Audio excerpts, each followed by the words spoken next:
തിരുവനന്തപുരം കോർപ്പറേഷനിലെ വാർഡുകളിൽ കോൺഗ്രസിന് തിരിച്ചുവരവ് വേണമെങ്കിൽ സംസ്ഥാനത്ത് അറിയപ്പെടുന്ന നേതാക്കളെ മത്സരിപ്പിക്കണം എന്ന തീരുമാനത്തിലേക്ക് എത്തിയിരിക്കുകയാണ്.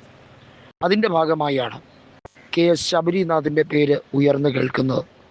മേയർ സ്ഥാനാർത്ഥിയായി പരിഗണിക്കേണ്ടത് ശബരിനാഥിനെ പോലുള്ള ചെറുപ്പക്കാരെയാണ് എന്ന് വ്യക്തമായി സൂചന നൽകിക്കൊണ്ട് കോൺഗ്രസ് ഒരു പൊളിച്ചെഴുത്തിന് തയ്യാറാവുകയാണ്. നമുക്കറിയാം, 2020 തദ്ദേശ സ്വയംഭരണ തിരഞ്ഞെടുപ്പിൽ കോൺഗ്രസിന് തിരുവനന്തപുരം കോർപ്പറേഷനിൽ അടിപതറി.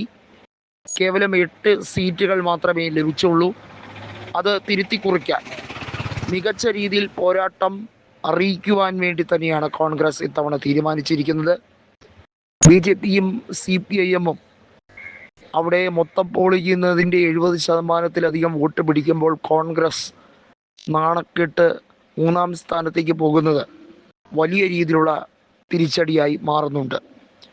തിരുവനന്തപുരം ജില്ലയിൽ തന്നെ കോൺഗ്രസിന് പല മണ്ഡലങ്ങളിലും നിയോജക മണ്ഡലങ്ങളിലും കുത്തനെ വോട്ട് കുറയുന്നത് ഉൾപ്പെടെയുള്ള കാര്യങ്ങൾ ചർച്ചയാവുകയാണ്. ഇവിടെ എടുത്തു പറയേണ്ടത് 2 പ്രധാനപ്പെട്ട കാര്യങ്ങളാണ്.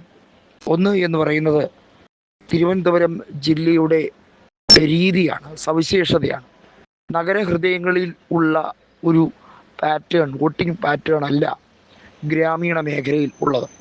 നമുക്കറിയാം, നഗരമണ്ഡലങ്ങൾ എന്ന് പറയുന്നത് തിരുവനന്തപുരം ലോക്സഭാ മണ്ഡലത്തിൻ്റെ കീഴിൽ വരുന്നതാണ് ഒട്ടുമിക്ക നഗരമണ്ഡലങ്ങളും. വട്ടിയൂർക്കാവ്, നേമം, കഴക്കൂട്ടം, അതുപോലെ തിരുവനന്തപുരം സെൻട്രൽ, ഈ 4 അസംബ്ലി മണ്ഡലങ്ങൾ ചേർന്ന് വരുന്നതാണ് തിരുവനന്തപുരം കോർപ്പറേഷൻ. കൃത്യം 100 വാർഡുകൾ, ശരാശരി 25 വെച്ച്.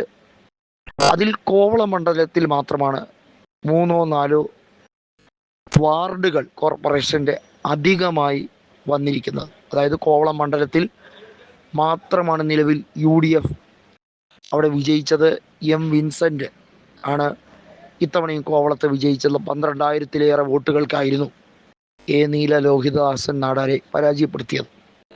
ഇവിടെ എടുത്തു പറയേണ്ടത്, തിരുവനന്തപുരം കോർപ്പറേഷനിൽ കോൺഗ്രസിന് പ്രതിപക്ഷത്തെങ്കിലും എത്താൻ കഴിഞ്ഞാൽ, അല്ലെങ്കിൽ മികച്ച രീതിയിൽ വോട്ട് നേടി അവിടെ സാന്നിധ്യം അറിയിക്കാൻ കഴിഞ്ഞാൽ, അത് വരുന്ന നിയമസഭാ തെരഞ്ഞെടുപ്പിൽ ഒരു മൊറൈൽ ബൂസ്റ്റായി മാറും. അതല്ല, പഴയ പല്ലവി തന്നെ തുടരാനാണ് രീതിയെങ്കിൽ നേരത്തെ പാലോട് രവി പറഞ്ഞതുപോലെ എടുക്കാച്ചരക്കായി മാറും.